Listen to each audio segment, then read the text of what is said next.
So, getting into next week's sleepers and busts, or let me say that again for the TikTok. So, week 11. Yeah, week 11. Week 11 sleepers and busts. For me, I said Brandon Cooks, Dallas wide receiver versus Carolina as a sleeper. He got 33 last week and he went insane. He'll do it again versus an even worse team. He's been heating up for sure. Yeah. Josh Dobbs, Minnesota quarterback versus Denver. Denver is respectable now, but Josh Dobbs is more respectable. And then I said Jake Ferguson, Dallas tight end versus Carolina is also going to be a sleeper because he's really good and people are still really underrating him. And then for my busts, I said Adam Thielen versus Dallas. Adam Thielen's been mid the last 2 or 3 weeks, and I expect him to continue that against the best defense in the league. I said Chris Godwin, Tampa Bay wide receiver versus San Francisco. Going with what Zeke just said, it's either going to be him or Mike Evans who has a bad week. Can you say it's Mike Evans this week? No, I'm going to actually say Mike Evans instead of Chris Godwin. Just flip that because Mike Evans is probably going to get guarded more, I would say. And then D-Hop, Tennessee wide receiver versus Jacksonville. He's super mid again because we realized that Will Levis is going to start playing at his true potential, which is bad. And now he's over. So that's mine. Okay. So my week 11 sleepers and busts. My first sleeper is Josh Dobbs. I think after Monday Night Football, you would say because what I said, he was startable against that Broncos defense. And I just want to say that they were fumble merchants last night. Yeah. Pick merchants. Well, first of all, if we're talking modern stance, Josh Allen's the closest thing to Brett Favre. He will throw 2 picks a game, but he'll be really good at the same time. So I'm going with Josh Dobbs, who's going to perform well. Rostered 39% of leagues. I think it's up now.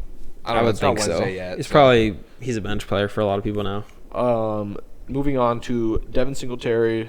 Bad defense, 30 carries last week, 150 yards. 30 carries. Yeah, playing that Arizona defense, which gets manhandled by running backs. Bijan Robinson did it last week after weeks of not being used.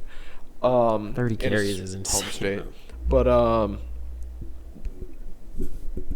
what was I going to say? I forgot. Deontay Foreman had 2 weeks of 20-plus carries. He's averaging 80 yards per game. If he scores a touchdown, he'll be a good scorer. Yeah. For your flex spot, probably in most leagues, unless you're in a super deep league where you would need him at RB2.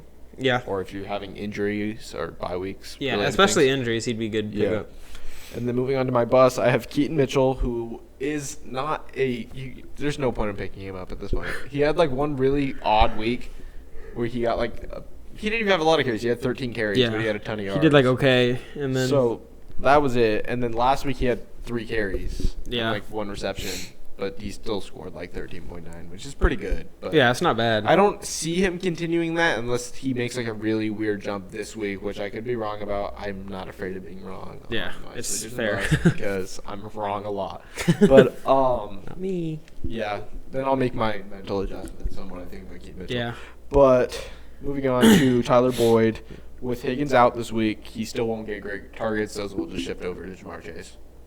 Yeah, he's probably a waiver wire in most leagues, to be honest. Yeah, right now. I would think so. You could pick him up. I don't think he's going to be really startable, even at flex. Joe Mixon will probably do good too. Yeah. Joe Mixon probably will get more carries this week. So don't start. The other guy. And then lastly, I had Noah Brown. He had 2 really good weeks in a row. Cowboys legend. But I don't think those stats are sustainable, and they used Devin Singletary a lot last week against that Cardinals defense, which they'll probably throw all over, but they'll run all over him too. Yeah. And NFL offenses prefer to run, to be honest. It's just a thing they do rather than throw picks, I guess. I don't know.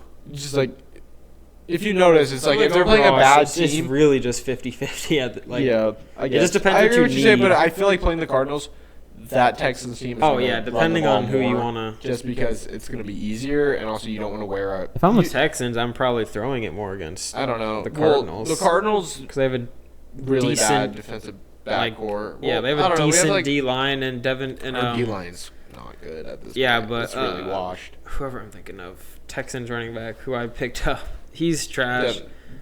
And then the receiving core is crazy on the Texans now with C.J. Stroud. Are you I feel like Damian Pierce? Yeah. He's injured. Oh, yeah, is he? He's questionable right now. I don't know. He might play. He's been pretty He's much been out questionable all season, year yeah. for being used. So. Especially after that great season last year, I drafted him pretty high. Yeah, he did do good. And then you have next week.